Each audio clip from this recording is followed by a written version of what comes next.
Bonsoir, bonsoir. J'espère que ça se porte pour vous.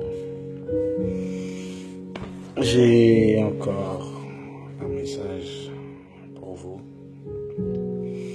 Donc, le thème ce soir, c'est ne te décourage pas ou finis ta course. Mais je préfère le ne te décourage pas ou va jusqu'au bout. Excusez-moi. Donc, nous allons lire dans la parole de Dieu, Ésaïe 41:10. Donc, il nous est dit dans la parole de Dieu, ne crains rien, car je suis avec toi. Ne promène pas des regards inquiets, car je suis ton Dieu. Je te fortifie, je viens à ton secours, je te soutiens de ma droite triomphante.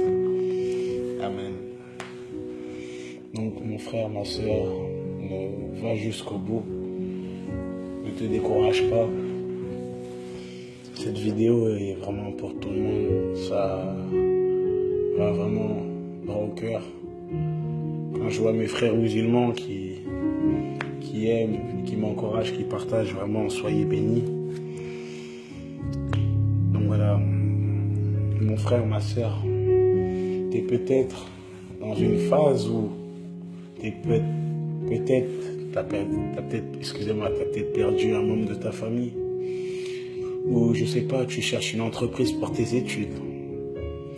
Ou je sais pas, tu veux peut-être percer au foot, percer peut-être dans un domaine, mais tu te décourages, tu te dis oui, je sais pas, je vais pas y arriver, ça me saoule, je suis énervé. Non, écoute, dans la parole il nous est dit ne crains rien, car je suis avec toi. Dieu est avec nous, frères et sœurs. Il est avec nous. Je redescends dans le verset, je te fortifie. Il nous donne la force. Je viens à ton secours. Nous voyons, quand une personne est en détresse, quand il y a l'ambulance, ou les pompiers, une personne, quand elle est en détresse, il porte secours à cette personne. Dieu peut te porter secours ce soir. Enfin, aujourd'hui, dans ta situation. Peut-être que tu as perdu un proche, peut-être qu'avec tes parents, peut-être ça va pas bien, ou peut-être tu as reçu peut-être des choses, plein de choses. Tu veux peut-être mettre fin à ta vie, quoi que ce soit. Non, il est ton secours. Il vient à ton secours. Et je veux lire dans la parole, dans Corinthiens 13, enfin 1 Corinthiens 10, verset 13. Et il nous est dit dans la parole, aucune tentation ne vous est survenue, qui a été humaine. Et Dieu qui est fidèle ne permettra pas que vous soyez tentés au-delà de vos forces. Mais mais avec la tentation, il préparera aussi un moyen d'en sortir afin que vous puissiez la supporter. Je relis. Aucune tentation ne vous est survenue qui n'a été humaine. Et Dieu qui est fidèle ne permettra pas que vous soyez tentés au-delà de vos forces. Mais avec la tentation, il prépare aussi le moyen d'en sortir, afin que vous puissiez la supporter. La tentation. Peut-être tu es peut-être tenté à mettre fin à tous tes projets que tu t'étais fixés. Non. Car il nous est dit que là, dans le verset, au travers de la tentation, c'est un moyen d'en sortir. Et aussi un moyen de la supporter. Et il nous est dit qu'on n'est pas tenté au-delà de nos forces. Quand je dis tenter, quand il nous est dit là, tenter, la tentation n'est pas forcément peut-être coucher avec des filles, fumer, quoi que ce soit. Non, aussi la tentation d'abandonner son projet, d'abandonner la course.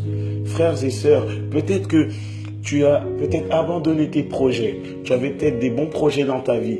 Ou peut-être que tu as tout simplement lâché prise dans ta vie spirituelle avec le Seigneur. Mais non, ce que tu as en ce moment, quelqu'un l'a fait avant toi, l'a subi avant toi.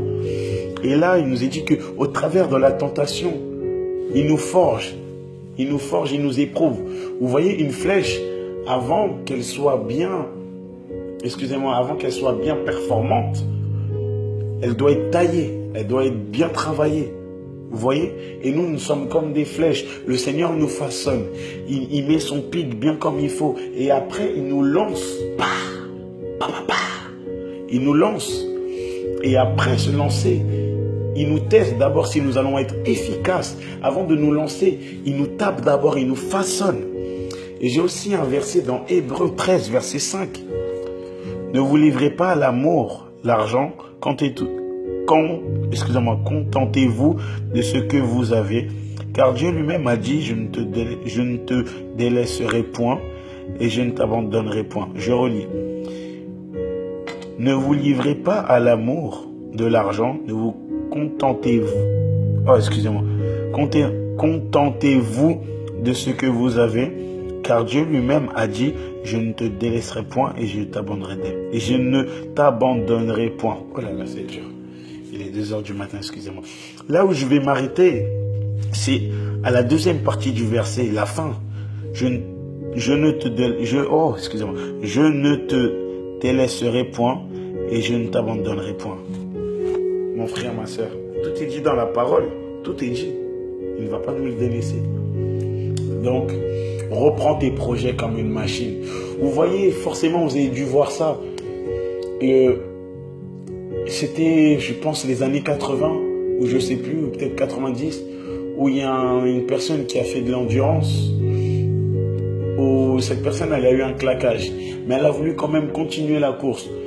Je crois que c'était un membre de sa famille, je crois que c'était son père, il était venu l'aider et il a fini la course. Récemment, il s'est passé au JO où il y a eu...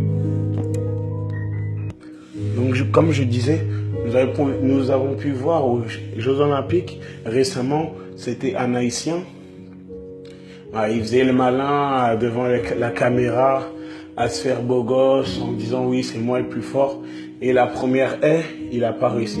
Mais là où je vais m'arrêter, bon, sur le net, on s'est quand même bien foutu de lui. Mais bon, moi où en fait, ça m'a persisté, ou ça m'a travaillé, c'est que malgré que la haie, il n'a pas pu la prendre, il a quand même continué jusqu'à la fin.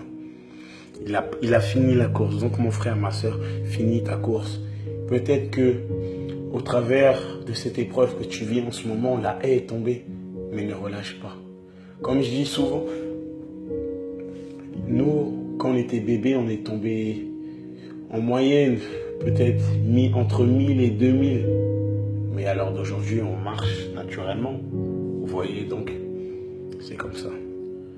Reprends la course, n'abandonne pas, que le Seigneur vous bénisse.